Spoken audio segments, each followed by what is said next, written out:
Hello, I am Bentham and welcome back to Factorio, where we were working on the new train, the new oil train that's going to be going to well, all the locations have changed and stuff to make it more useful for us. But we need to finish that off because at the moment there's no plastic anywhere because it's all because the train hasn't been running, so it's not been getting supplied to the main base. And this is a problem because plastic is quite important in keeping everything up and running. So now I need to get on with getting that operational again. So we've got the chest for taking out the sulfur, the steel, and the plastic, but now there's a ton of sulfur that's sort of in the way, and I need to sort of try and clear it away.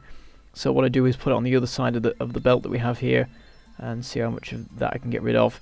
But it's still it's just annoying, the sulfur everywhere, because it's difficult to get rid of because we don't make that much sulfuric acid. But I managed to clear it away enough to get rid of all the stuff in front of the actual unloading area, and then there's a bunch of belts over here that I decided to clear away, the old belts for steel and plastic and sulfur. So we just need to get rid of all that to make the space for the new plastic belts and things like that. I'm not well, at this point in the recording I'm not sure what I'm going to do with steel, so I just leave it there, and so I can work out later how that's going to go. So now we need to get the plastic going, and for that we need to put an underground belt in the steel to make room for the evening out belt. And then once this is done, there we go, the plastic supply is operational once again. That'll get down to the advanced circuit production and everything will start running again, because at the moment seems to be a decent stock of steel on the belt, and also the sulfur is obviously fine. So now to sort out the coal, and the first thing I do is get it feeding into the train itself, because it needs to fuel itself, of course. And then what I need to do is upgrade the wooden chest to a provider chest, so that we can get some logistics spots delivering the coal over to wherever we set up some more production of military equipment.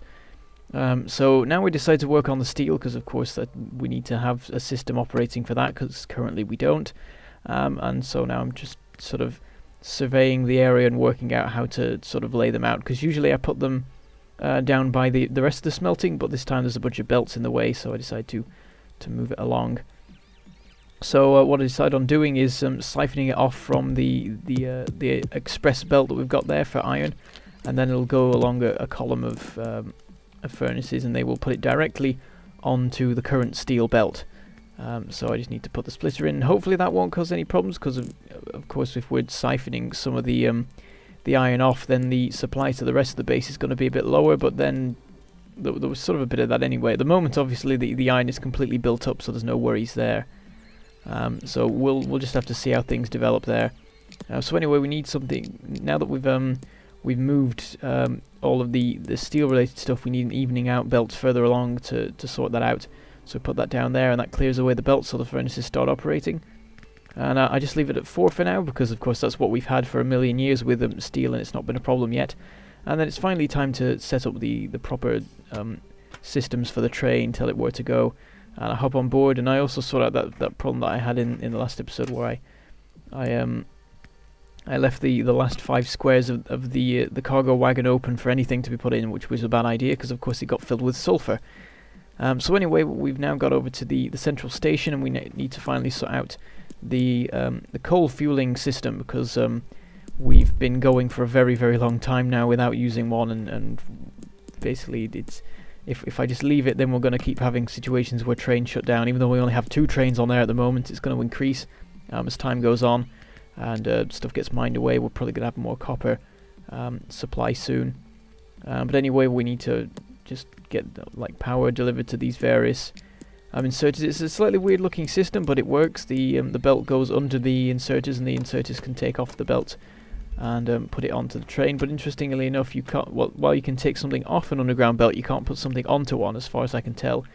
Not sure of sort of like the exact mechanics behind it, but whatever.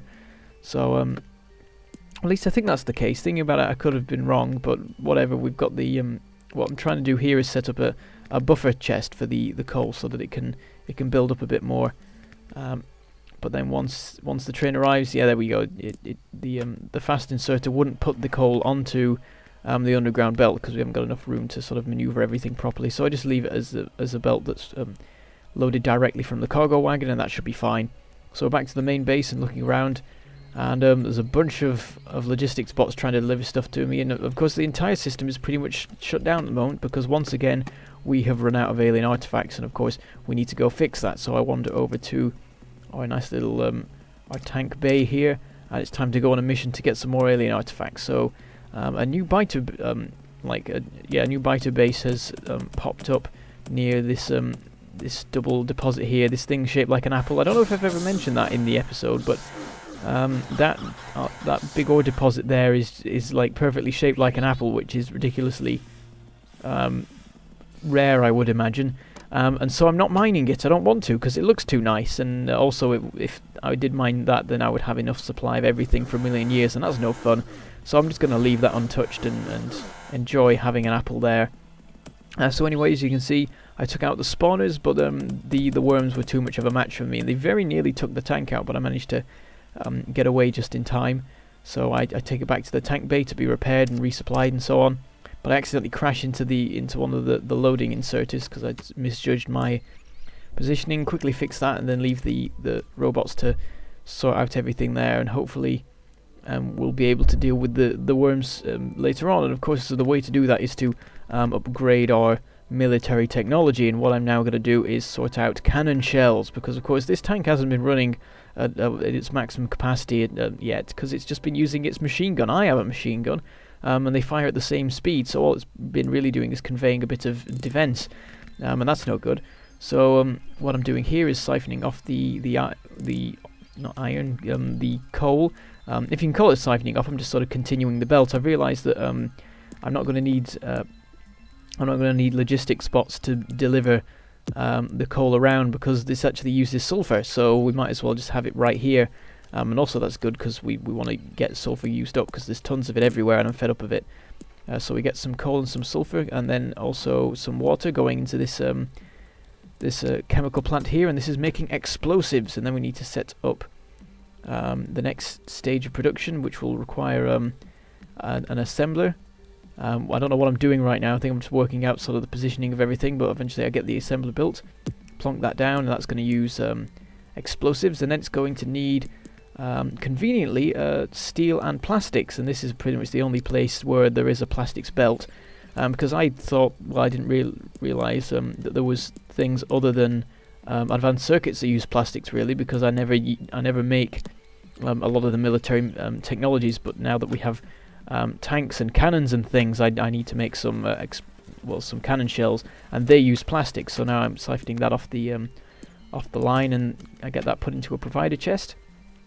And what I now need to do is go over to the tank and add in a new section to the loading bay. I'm just sort of checking up on the levels of things here and seeing how it's all going. That all looks fine. So down we go along the line towards the tank, and we're going to put in a third requester chest, and this one's going to be, of course, for the cannon shells. So I get that set up, and of course the logistics bots will immediately start bringing them over. Here they are, and I just watch them to make sure that it's all working. And I need to make sure that the cannon shells actually go into the requester chest and therefore the tank, and they do. So now it's time to set up the next system, and this is a pretty simple one. I just need to put a couple of belts in, and now we have production of the new shotgun ammo. I forget if it's like armor piercing or like chemical or what, I don't know. Special shotgun ammo, and what that will do is help. It'll make me more powerful, because the fully upgraded shotgun is more powerful than the fully upgraded machine gun, I think, in every way, apart from the fact that you can't like aim it as accurately.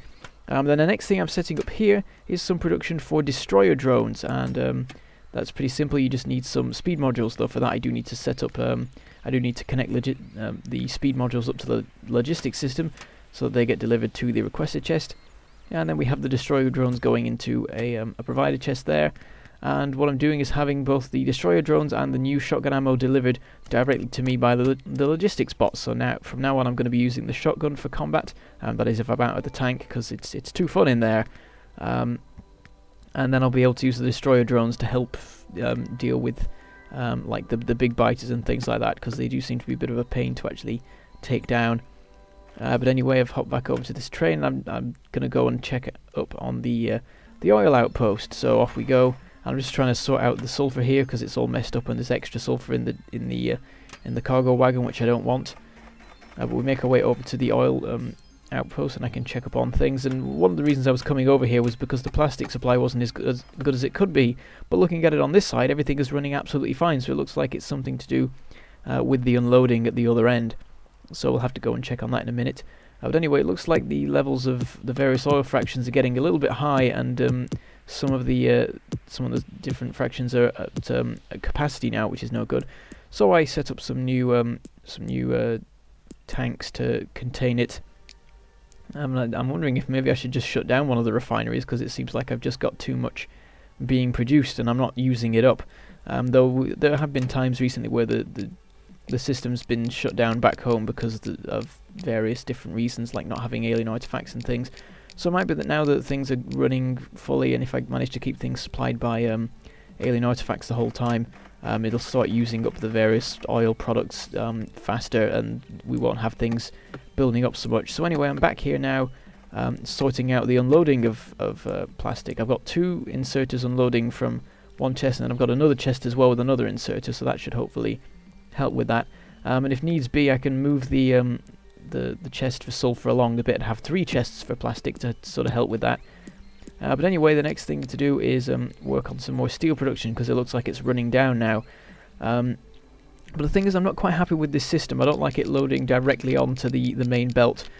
So what I decided to do is, before it gets too big and too fiddly to mess about with, I just shift it along one so that I have a bit more room to move with like in terms of the conveyor belt. So there's a bit of space to actually get some some different corners and junctions and stuff to sort of even out things. Because at the moment it's sort of too much in the way of everything for my liking. So I've still got the same evening out system, which overlaps with plastic, but I've moved it along a bit. And hopefully this will just be a general help in keeping stopping steel interfering with plastic, which could be a problem later on.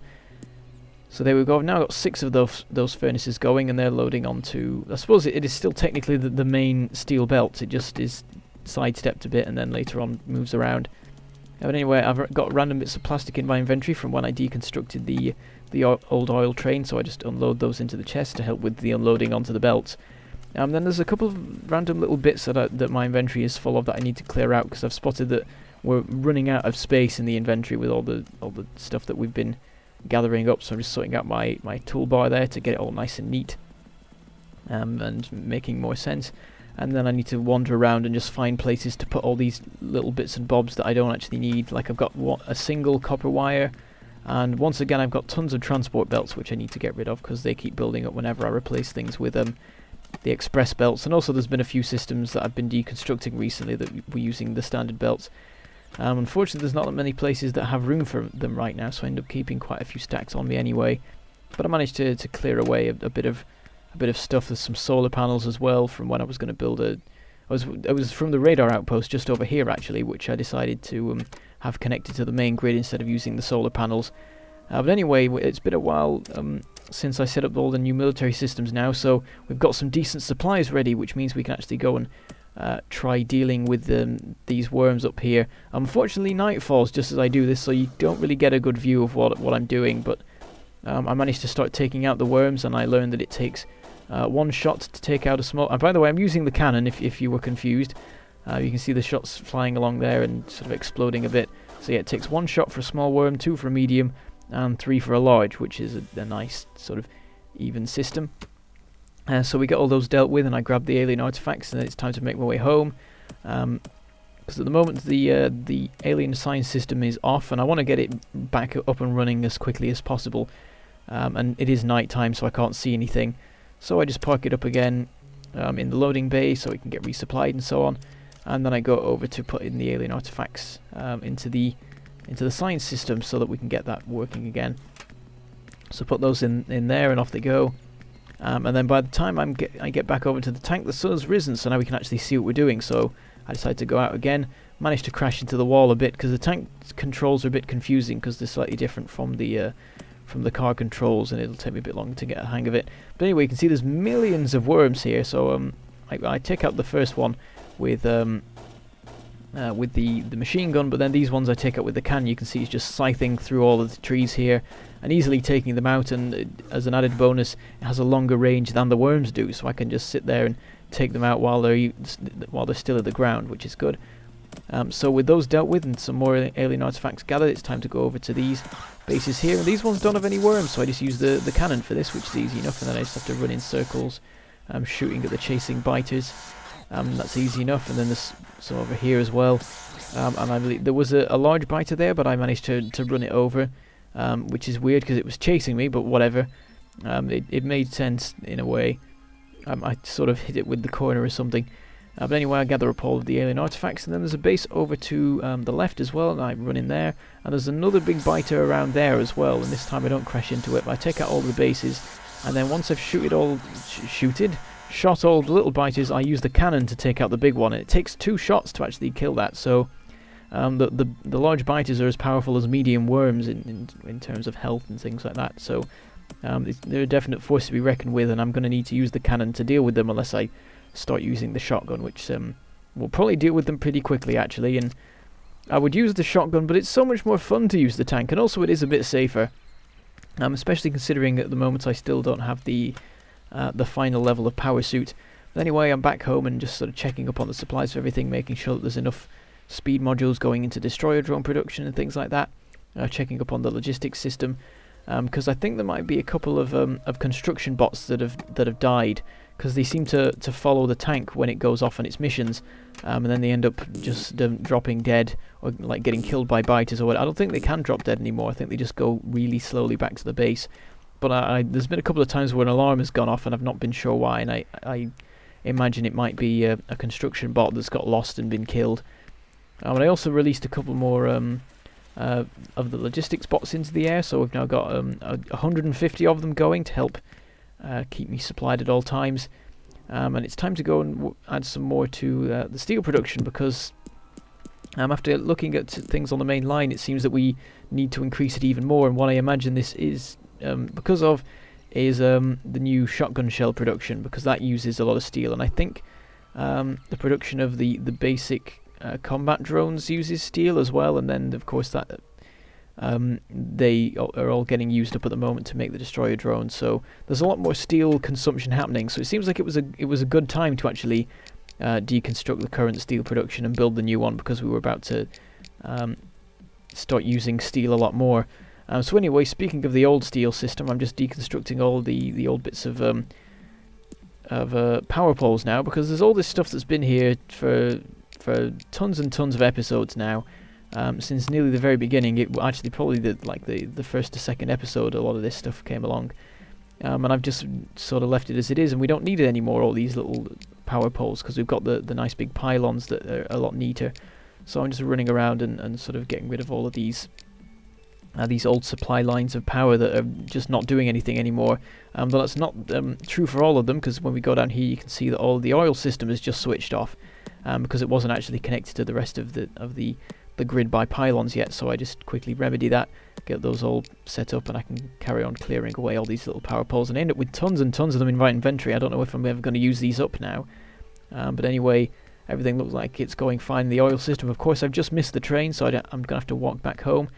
What I decided to do is check up on the old power system first, the little backup steam generator we've got, and that's all running fine. But look, we just got some science. We got power suit 2, power armor 2, or whatever it's called, I don't know.